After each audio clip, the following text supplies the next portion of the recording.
Hi, welcome to Yamaha Guitars, My Guitar Breakthrough. I'm Scott Marceau, Artist Relations Manager, and today we're joined by C Money, Corey McCormick. How's it going, Corey? I'm doing well, Scott. How are you, sir? I'm great. It's great to see your face. And where are you speaking us today from? I am here in Pasadena, California, my lovely home here. Nice. Yeah. So to kick things off, you're one of the first artists that I met when I started Yamaha. So you were already in the family and have been with the company for a while. So how'd that start? How did your relationship with Yamaha come about? Well, it started slowly. I was working with this guitarist, Rafael Moriera here in LA, and he was sponsored or working with Yamaha at the time. When we got asked to go play the NAMM show, and I got a bass from Yamaha, and I really loved that bass, but I didn't really think about like connection to the company at the time. Anyways, years later, I got a gig in Japan, and that's when I started to think about hitting Yamaha up because I didn't want to bring instruments to Japan, and that's kind of how our relationship started. Was me kind of needing some instruments in Japan and knowing that I liked the Yamaha brand and thinking that might be a good relationship to try to cultivate. Absolutely. Yeah, I mean, and just being in Japan when the Yamaha staff from Japan see the artist playing, it's a different enthusiasm. It's pretty cool because they're seeing it. So, and I always enjoyed those instruments from afar. I didn't play like the instrument I got wasn't a BB, but I saw always watched. I was a big Van Halen fan, so Michael Anthony playing the BBs and so that was an inspiration for sure. Seeing guys playing it. And then from that gig in Japan, because I met you when Lukas Nelson and Promise of the Real were kind of new. So what kind of led you to that gig? To the Lukas gig? Yeah, I guess what was the because I know you played with Chris Cornell and some other cool stuff. So I guess just a history of kind of what you did before you got to Lukas Nelson. Yeah, sure. I was kind of just a sideman, jumping around from gig to gig. You mentioned Cornell. I played with Chris for 3 years, and that gig had just ended, and I was working with a couple bands doing random tours here and there. And I got a call from the Lukas camp. The drummer that plays with Lukas, who started the band with him, he and I were friends from school.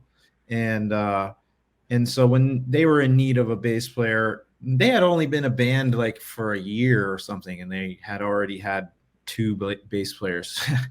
and so they came to me, and Anthony, the drummer, he said, Lukas wants to jam with you. Are you available to come down and play? And I said, sure. And went down to Santa Monica and into some studio, I forget. And we played, and Lukas was enjoying it and asked me to join the band. And at the time I really was tired of doing the sideman thing. It was just like, after one gig ends, you got to find another gig. And it's like this endless kind of like looking for work type of deal. And not that I wasn't opposed to it, because I was pretty successful at that moment, doing that. But the idea of being in a band, being a part of the artistic vision and all of that, even though it was like a huge pay cut, was enticing to me. And so I went for it.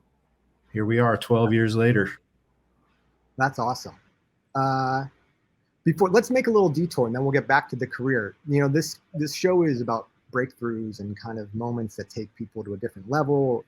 With artists, it can be musicianship or just some things they experience out on the road. So I guess I wanted to ask you, what's your breakthrough moment that you'd like to share with us? Well, there have been many breakthroughs really throughout my career. One of those started at a young age when I started playing guitar. I was initially a trumpet player, and I picked up a guitar that was laying around the house when I was in junior high and started kind of teaching myself. And at that point I had been playing the horn for years, since 4th grade, and I could read music, and I was improving a little bit and playing jazz and stuff, but mainly in school reading music. And when I started playing guitar, this big breakthrough happened, because all of a sudden I could see everything that I was playing, where on the horn it's like 3 buttons and it's hard to visualize. And on guitar, all of a sudden I started to see shapes and patterns, which just really took me to the next level as far as understanding how to solo, and how to put notes together, and understanding what the scales were and the sounds of the scales, and all of that. And having chords at my fingertips where I could play full chords and hear the tonality of what these chords sounded like. That was a huge breakthrough for me. That really sent me going in a direction that I wasn't in before. Before that, I was just kind of playing music that was on the page, and then they'd say, take a solo, and I just play whatever I heard in my head. But now I was actually could see it, and it was getting, it was a clearer vision at that point. So that makes a lot of sense. It was the jumping off point. Once you could visualize kind of what you're playing, not just, I hear you on the 3 trumpet little buttons. That's all I got. That's pretty cool. I mean, something I admire about you is that you're a real musician.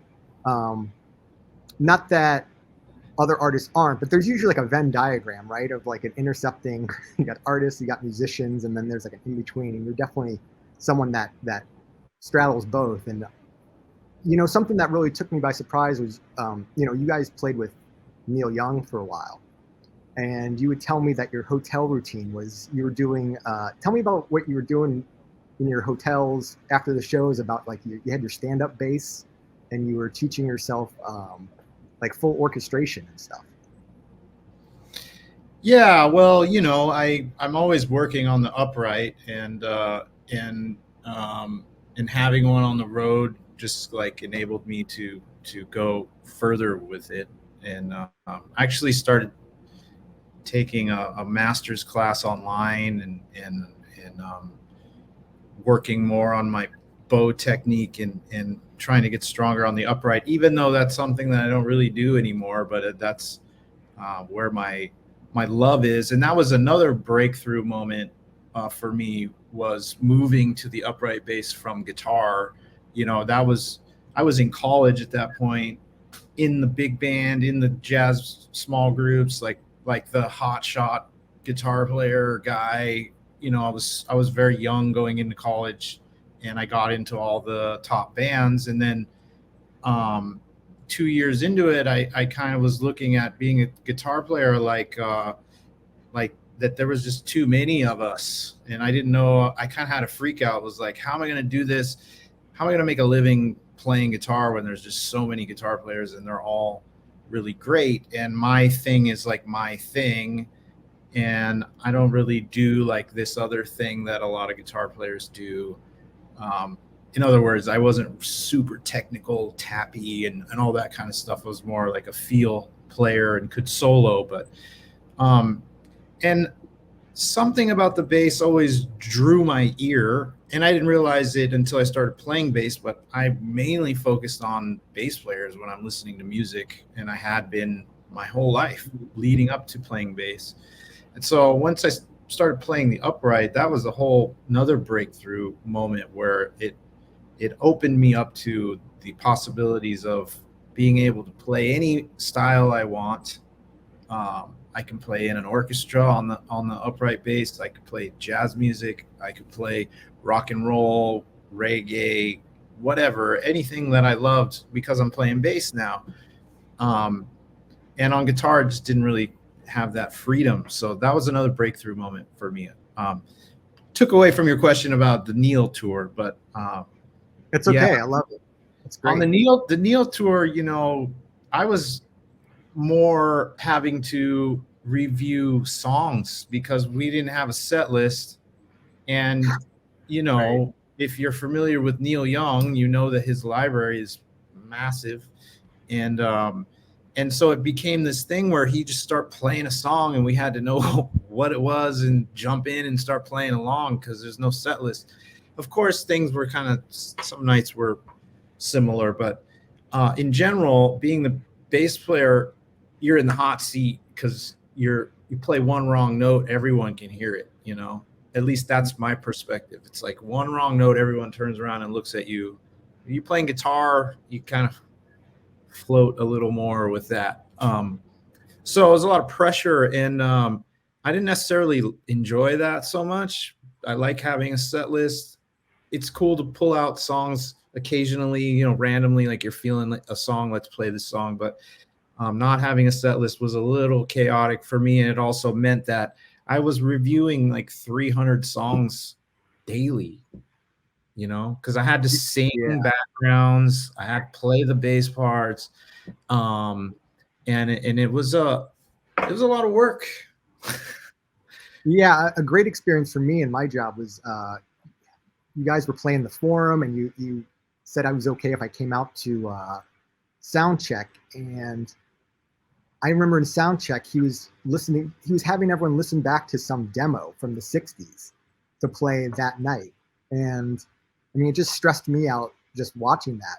So yeah, so you're saying that just your training, just going through the songs, just putting the work in and understanding music theory to some degree, you can kind of get through these Temple of Doom situations that you get into. For sure. I no doubt, because of my theory training and because of all the work I put in prior, that really enabled me to do well at that gig. You know, I think without that background, I would have sunk instead of swam. But also being a huge fan of Neil, and also knowing his whole catalog, as far as like I've heard probably every song. Maybe I've never played it, but I've heard it. So at least it's in my psyche, you know, it's there. That's so great. It really is. It was, I mean, I'm so glad I got to see you play on that tour, and it was really powerful stuff. I mean, I could tell you were something about your energy on stage. And if anyone's watching and haven't seen videos of Corey live, it's really something. So it was just so cool to see that. And something else I wanted to mention was you were the first artist I worked with who called me up one day and says, "Hey, I'm going to be in this movie and I might need a bass." And there wasn't a ton of details, but we got you a BB and I think something else. And then you're like, "Oh, well, it's A Star Is Born with Lady Gaga." And who is the actor? I'm forgetting the name. Bradley Cooper. Yeah. You're like, "Yeah, we're going to be Bradley Cooper's band." And so that was intense. So had you ever been on a movie scene before? What was that like? I never been in a major movie like that before. We did shoot a movie with Neil. It, you know, super low budget, and Daryl Hannah like wrote this thing and directed it and filmed it out on her ranch. And it's this crazy, wild film. It's on Netflix if you ever want to check it out. It's pretty crazy. So I had done that before, and I, you know, growing up, I had done shows. Like there's this place in I'm not even sure if it's still there anymore, Candlelight Pavilion in Claremont. It's like a dinner theater type of thing, and I would play in the bands, but occasionally you'd have to like do it. You'd have to act and do a couple things, and so I've had some experience with it, but never done the major movie thing. And it was interesting. You know, I think it was more fun in the studio, obviously doing the music, because we did all the music for it first, and then they asked us to be in the movie. So the movie part of it was a lot of waiting around, just kind of, you know, because we were just like the background guys. So it was kind of boring, but still cool. Got to meet, you know, all the actors in the movie, which was pretty cool. You know, I got to meet Dave Chappelle and hang out with him a little bit, which I'm a huge fan. And actually we hung at the they did a movie premiere in Toronto, and we went up there, and Chappelle had like his guys, like the band that he has with him, and they did the after party. And so we're all on stage jamming, Chappelle's, you know, singing, and it was pretty incredible. That was a great time for the band, and it was a big boost for us as far as getting visuals on us as a band, you know, and really opened a lot of doors for Lukas and for writing and all that. It was a good time. I didn't realize that all the music got done first. So when you were, because were you in the studio with Lady Gaga for that? And could you tell from the songs as you were writing them, like, oh, this could be good? She came in like one of the first days with the what's the big song from that movie? Now I'm blanking. Shallow. Yeah. She came in one day. It was like the second or third day where it had been in the studio. She came in. She was all excited. She had this paper and it was handwritten. And she said, I just wrote this and I want you guys to hear it. She sat down at the piano. I was already like on the piano, like sitting, leaning on the piano. So she's like right there. Her handwritten chart says Shallow on it. And it's just like chords. And she busts into this song. And like, I'm getting chills now. But like in the moment, it was a very powerful thing. The combination of her being so excited as an artist that she wrote this song, and the fact that we were getting premiered a brand new written song by Lady Gaga right in front of us. All of it was very exciting. And her and Cooper were very impressive in the studio, especially Bradley, because he's not a musician. He did like learn how to sing. He took some singing lessons. That's all really him singing. And he played guitar. But, you know, he had the whole movie in his head already because he's directing, like doing the whole thing. So he had like I remember him literally saying, well, in this scene, it's going to be this. So I need you, like the beginning scene of the movie, we're playing this song. And I don't know if anyone I'm sure lots of you see the movie. So in the beginning, it starts with us on stage. And then he gets off stage and he gets in the limo and he's like all worn out and he's like snorting pills or doing something in the limo. And when he gets in the limo, all you hear is me playing boom, boom, boom, boom. So in the studio, he tells me at the end of the song, when the song ends, don't stop, keep playing that single note bass line. And I'm just going, what? Why? It doesn't make any sense to me, you know? And so I did it. But then you see it in the movie and you're like, okay, that makes perfect sense. But the fact that he could visualize that and put the music to that, and that was just one example. I mean, he wrote songs. He had song ideas, like literal melodies and lyrics to go with certain scenes. So I was super impressed by his ability to hear the music without being a musician. Like that's not his gig. He's an actor, you know? Wow. Yeah, that's so interesting when artists kind of from different disciplines get together and you see what's connected and what's not, or what the other artist is thinking about. It's pretty interesting. I think it's also just bodes to the fact that if you're good at your craft, then you're paying attention to like all the details, you know? Like everyone I know that's really good at what they do, they're not just like honed in on this one thing. They're seeing like the big picture. And so that was a big lesson for me to learn. That's so cool. And then talk about, if you could, so you also play with Willie Nelson here and there, right? And so what did you glean from hanging out with Willie and playing with him and seeing how he operates? You know, the Willie Lukas world is a world that I had to learn how to function in. I am, for lack of better terms, I'm a bit anal and detail oriented, and I like information, and I like to make plans, and I like to stick to the script. And I can also be crazy, but like in general, that's my personality. OCD a bit, very clean.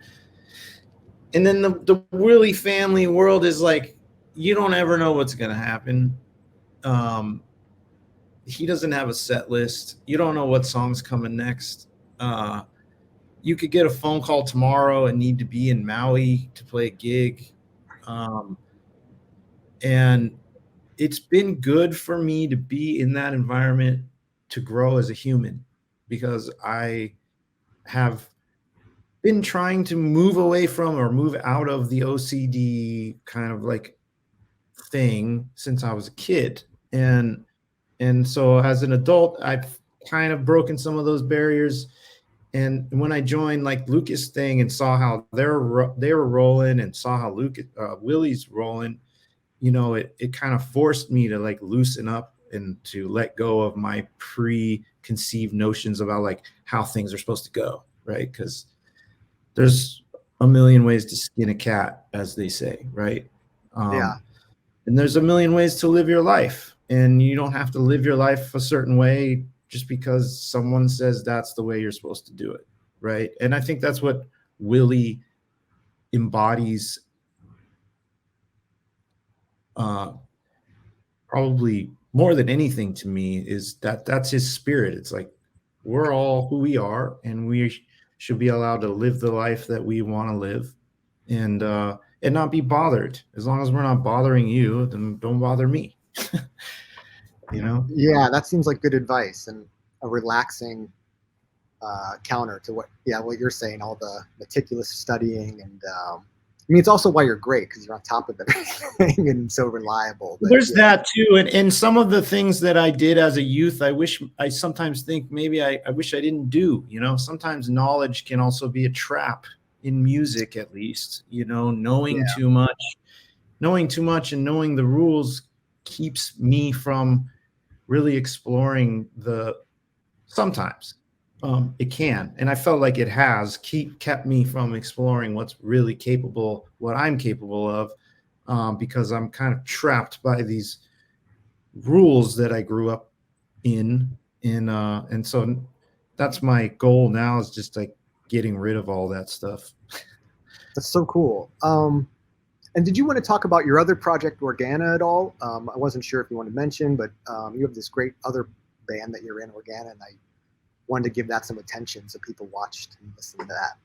Sure. Organa was a project that came out of a different thing that I was in years ago called The Big Pill. And The Big Pill was a 8-piece funk, crazy band that I loved and put a lot of time and effort into. We all did. And then that ended abruptly years ago. And then I would say, I don't even know how long, it's 2016, I think. And the band ended in 2005. So more than 10 years later, the percussion player from that band came to me, and he's a great singer as well. And he said he was ready to start playing again, because he basically like hung it up after Big Pill ended and got a job and supporting his kids and doing the family thing. And he wanted to play again. So he and I and the guitar player from The Big Pill started this project, Organa.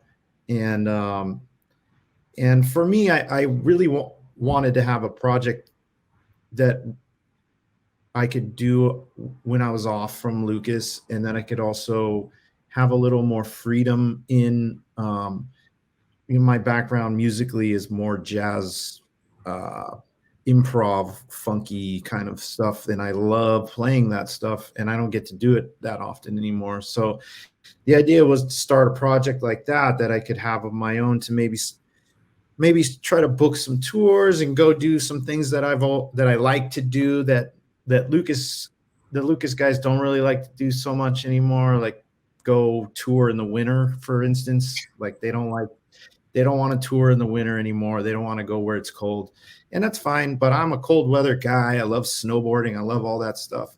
And to go, like, my perfect day is to snowboard from start to finish and then go play a show. Like, I'll have my best show. I'll have the best day.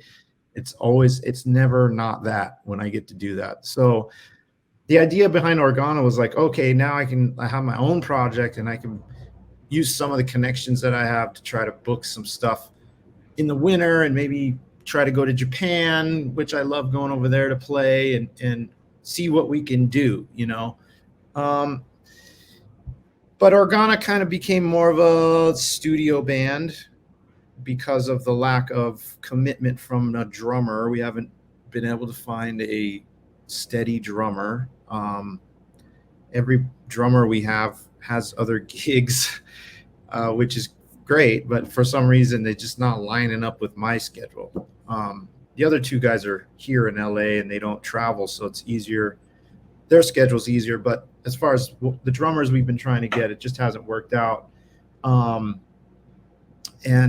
so I just focused on it being more of a studio thing, and we had some success on Spotify, and a lot of people listening, and got put on a bunch of playlists, and I'm still working with that. I'm actually starting to work on my own thing, and we'll see what that turns out to be. But I have a ton of ideas for that.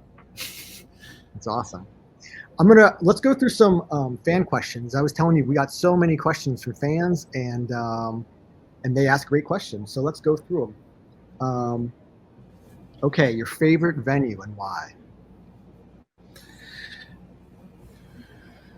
That's always such a hard question because there's so many that I like. I do really love playing outside.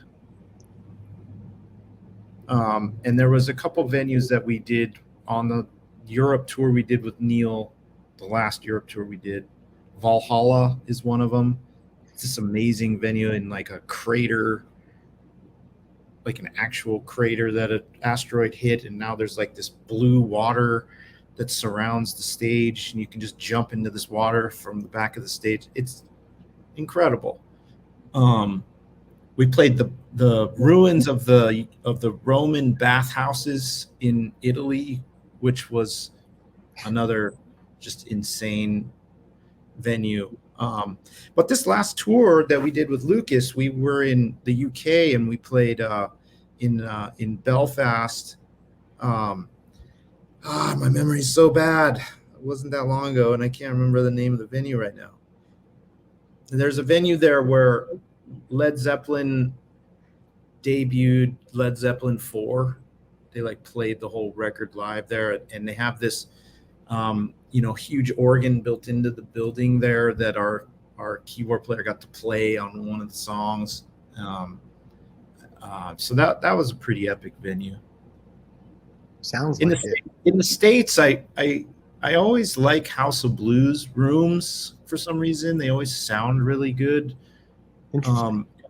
And I do prefer the smaller clubs, sweaty rock shows instead of like a huge arena, which those are fun for different reasons, I guess. But yeah, I'm all over the road with the favorite venue thing. Okay, that's a fair answer. Someone's asking if you ride mountain bikes. I think that's a fair question because you're an outdoorsy guy. How about my mountain bikes? I stay away from mountain biking.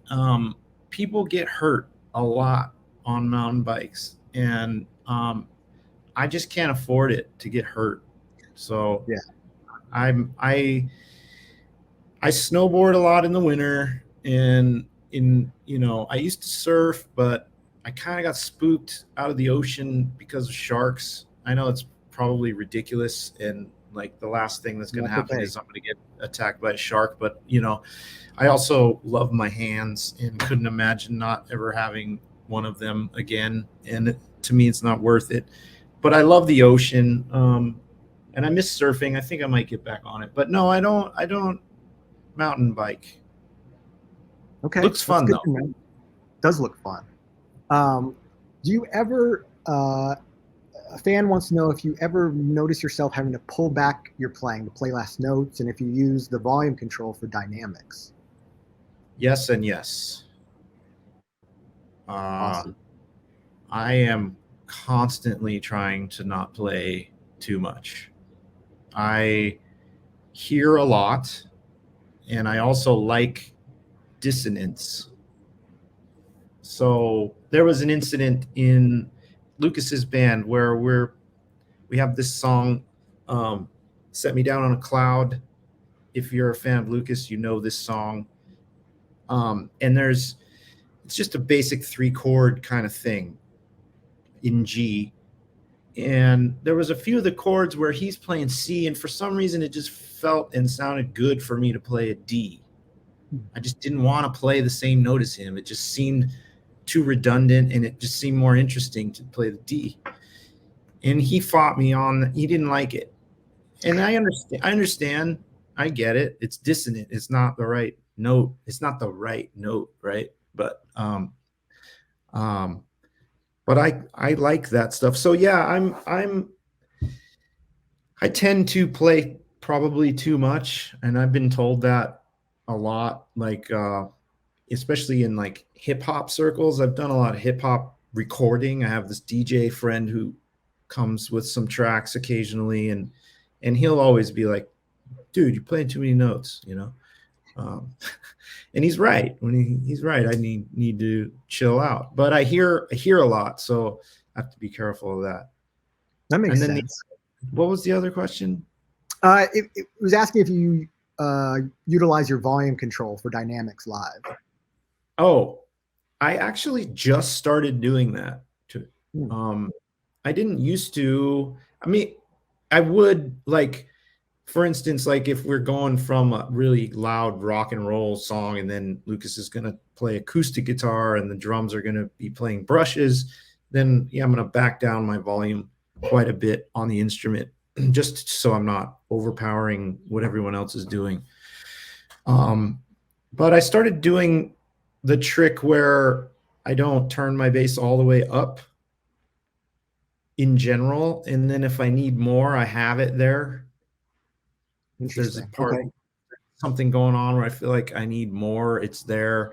And then I still do, you know, on this last UK run, I only brought one bass. So I had the BB, my Sunburst BB. I played a ton with Neil. It has the drop D hip shot on it. And we had to bring limited gear over there. So I like that bass when I can only have one bass, because I can just do the drop, you know, there's no tuning or anything. So and we have some songs that I would normally play a 5-string on, but I can kind of get away with it with the drop D. So I brought that bass and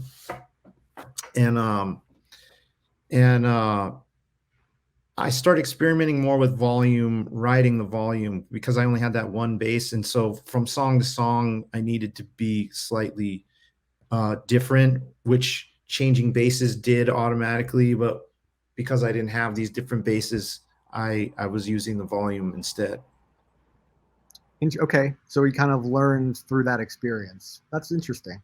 And I've known about that technique. I know guys that do that religiously, and I just went and saw Hadrian Farad, I think that's how you say his last name. Amazing jazz bass player, and he uses a volume pedal, and he's constantly riding that thing. It's crazy to watch him with that volume pedal, but it works. It's musical. He can pop out when he needs to pop out, and he can bring it back when he needs to. That really sparked my curiosity and kind of steered me into that world. So now I'm thinking about that more. Definitely. That's really cool. And then maybe last question, this came up a bunch, was just if you could talk about maybe your bass influences, like who inspired you to play the way you do, and maybe there's, you know, recommended listenings or players that people could check out. Sure.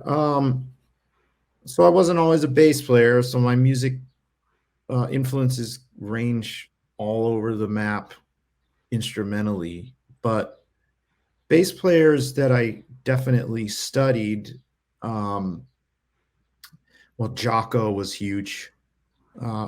Even though I'm trying not to sound like Jocko, but I definitely went down that wormhole pretty deep. Ray Brown, a lot of upright guys. Ray Brown, Christian McBride, huge influence on bass.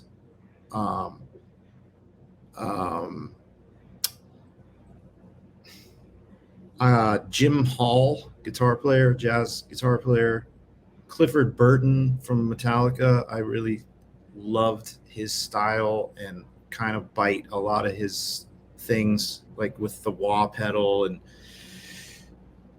his solo lines and stuff.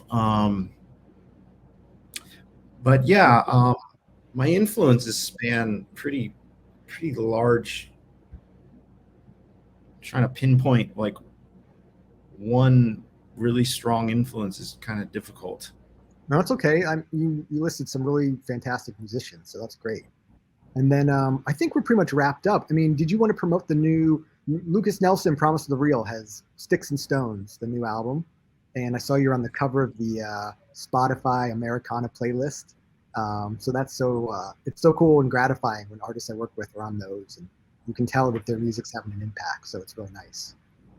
Yeah, the record came out July 14th, and we've been having some great success with the first couple singles that we released. The first one was a duet with Lainey Wilson that did really well, and then Alcohallelujah came out, and that's doing great. And really proud of this record. Lukas wanted to do a more kind of party vibe record. The last record we did was really more of a down kind of vibe. I love that record. It's called Few Stars Apart. Probably one of my favorite records in terms of Lukas's writing. But this record we just put out is just so fun. Every song works live. It gets everybody dancing. I can't say enough good things about the record. Usually I'm kind of like, I don't know, like normal artists, like, I don't know if it's good or not. But no, I think this one I feel really good about, and proud of Lukas for writing these songs. And he's been doing really good work in promoting it and doing all the things that need to be done to get the word out. So we're hoping that this is going to be a big album for us and a big push, and hopefully we can get a little bit more global and start touring outside of the country more and that kind of stuff. Awesome. I mean, that's a great goal for this year and next year. So you have something to strive for. Corey, so great seeing you. Thanks for being on this program. Thanks for everyone that's watching. This was Yamaha Guitars, My Guitar Breakthrough with Corey McCormick, and we'll see you next time. Thanks, guys.